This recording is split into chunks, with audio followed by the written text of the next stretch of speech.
All well where the India alliance is going, at least where the seat sharing is concerned. You seem to have passed your deadline of 31st December. Yeah, we have. And I mean, the seat sharing talks have been going on for a while, ever since the India meeting happened. And like I said earlier, the thing is that there is already existing seat sharing in many states. I mean, if you look at Maharashtra, there is Congress, NCP, Shiv Sena. They've been in an alliance. Congress has been in an alliance with the TMK in Tamil Nadu. Similarly, in Jharkhand and Bihar, it's the JDU, RJD, and Congress. So it's not that, we have to start from scratch or start from a blank canvas. There were already existing alliances in most of the states.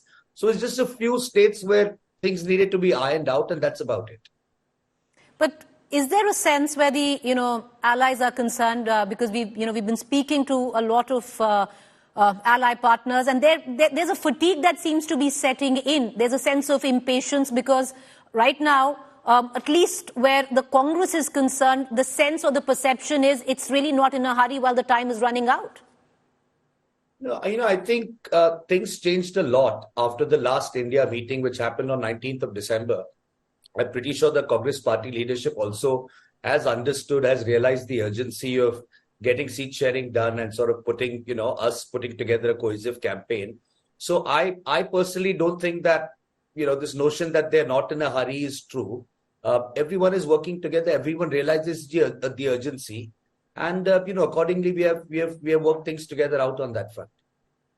But, the Congress now is embarking on a 90-day yatra, an exercise in self-indulgence, political expedition, if you might want to call it.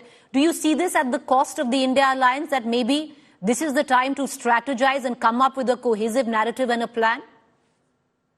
See, I don't think that, these two are sort of mutually exclusive. I think, Mr. Gandhi is doing this yatra and, it is a form of election campaigning. I mean, he's going to be traveling, from what I've heard, through the media, through different states, going from west to east and west to the northeast. So, I wouldn't see this as being necessarily a non-electoral exercise. I mean, elections are coming up and he most definitely will be campaigning through this period.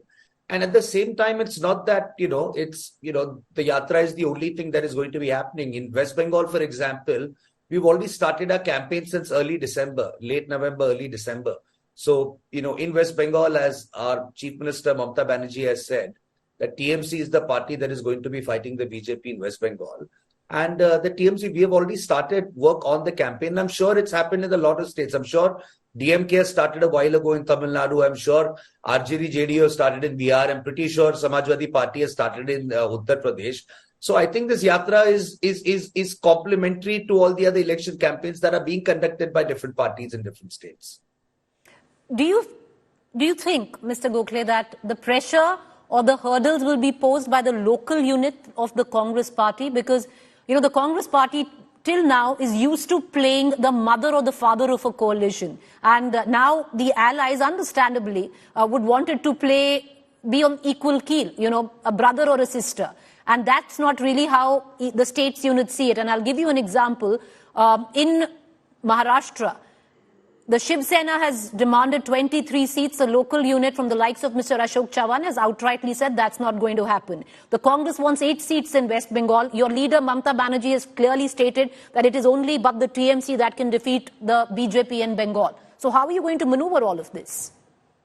Well, I don't think, because see, as I remember Mr. Sanjay Raut of the Shiv Sena giving a statement very clearly that the talks, as far as seat sharing goes, as far as the alliance goes, are being conducted by respective leaders of parties in Delhi. So all of this is happening at a very centralized level, and every party, it is the job of every party to work together with their state units or their local units and sort of make them understand that, these elections are being fought in a spirit of cooperation, where it's one party on one seat, one candidate versus the BJP. And, it's all in our party. It's completely fine. And, we're all on board with the India Alliance. I'm sure the other parties are. And I'm sure the Congress leadership also will sit down with their state units, will have a discussion. I'm pretty sure they'll convey the same to them. When you talk about messaging and a narrative, Mr. Gokhale, if you turn around and you look at, let's say, the Bharatiya Janata Party, whether you like it, accept it, dislike it, the fact is, it's very clear messaging. They have a firm Prime Minister face in place. You have something like the Viksit Sankalp Bharat Yatra, which ties into the La Bharati last mile delivery. Then you have the Ram Mandir in January. There seems to be very pointed, clear narrative. And on the other hand, the India alliance seems to completely lack that. What is the narrative that you're taking? What's your message to the people this time? So the message is very simple. I mean, for example, if we talk about this Viksit Bharat Sankalp Yatra, it's quite unfortunate that this is a government program. Technically, it's being done with taxpayer money, but the BJP has turned that into their own campaign. So, I mean, this is a clear misuse of taxpayer money, the public machinery. But let's not get into that. The BJP does not have any intention of fighting the election fair and square. They brought the election commissioner's bill as well. So we know that's not what they want. But as far as the narrative goes, look, a Ram Mandir is not going to take away the fact that people are unemployed. A Viksit Bharat Sankalp Yatra, BJP going door to door and saying Vikas ho raha hai, progress is happening, is not going to reduce the gas bill, the LPG bill of people. It is not going to make tomatoes cheaper or onions cheaper for them. It is not going to reduce inflation just because the BJP says so. Because even after the Viksit Bharat Sankalp Yatra ban goes away, people are going to go to the market and they're going to pay whatever the market rate for sabzi and other things is. So the narrative is very standard and very clear across this country. Unemployment, price rise, and a general sense of economic despair has plagued the people. The BJP has made several promises.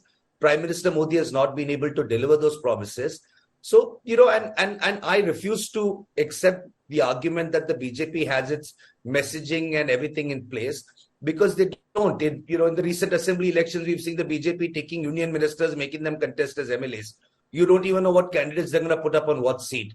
The BJP also, when they suspend 146 MPs in parliament, I'm sorry, but that when a party suspends 146 India MPs in parliament in the last session before the elections, that to me does not look like a very secure or confident party that's going into the elections. So the BJP might think the messaging is clear, but this Ram Mandir messaging they've used since 1993. There is an expiry date for everything. So I personally do not believe that when people are unemployed, people are starving, BJP can again latch on to the old Ram Mandir issue and it's going to help them like it helped them in 93 or even after that, because now people have moved on. It's a new generation. There are new issues. They can't keep flogging the same old issues over and over again and expect people to keep voting for them. My final question, Mr. Gokhale, is a question that has been posed many times to many of your India allies, and that is India alliance versus who? You have the Prime Minister on the other hand. Your own party leader in the last meeting had mooted the name of Mr. Kharge, which was turned down by Mr. Kharge himself, along with other allies like Mr. Pawar. No, it's not a question of Modi versus, like I have constantly said, and we have constantly said, that there is no, that's what Prime Minister Modi wants. He wants it to be him versus one face, so that the dirty tricks department can start with edited videos and targeting that one individual. We're not going to give them that benefit. So in Bengal, it is Modi versus Mamata Banerjee. In Tamil Nadu, it's Modi versus MK Stalin. In Delhi, it's Modi versus Arvind Kejriwal. In Bihar, it's Modi versus Nitish Kumar, Lalu Prasad Yadav and Tejasvi Yadav. So let Modi come to our states. Let Modi come and, his narrative of, I'm the king and it's me versus who. It's Mr. Modi versus 28 leaders of 28 parties. Now it's up to Mr. Modi to devise a campaign for every state. And he doesn't really have much of a knowledge, because let me remind you, all the states that we're talking about, every party in the India alliance, except for maybe one or two, we're all ruling parties in one state in India. So let Mr. Modi come, and in every state, the dominant party, the leader of that party will be the face against Modi. Let's see how Mr. Modi fights 27, 28 strong national leaders together and wins the election. All right, Mr. Gokhale, thank you for joining us. Appreciate it. Good luck. It's going to be a big year coming ahead, except, especially the next few months there. But thank you for joining us and have a good year ahead. Thank you, sir. Thanks, you too. Thanks. Bye.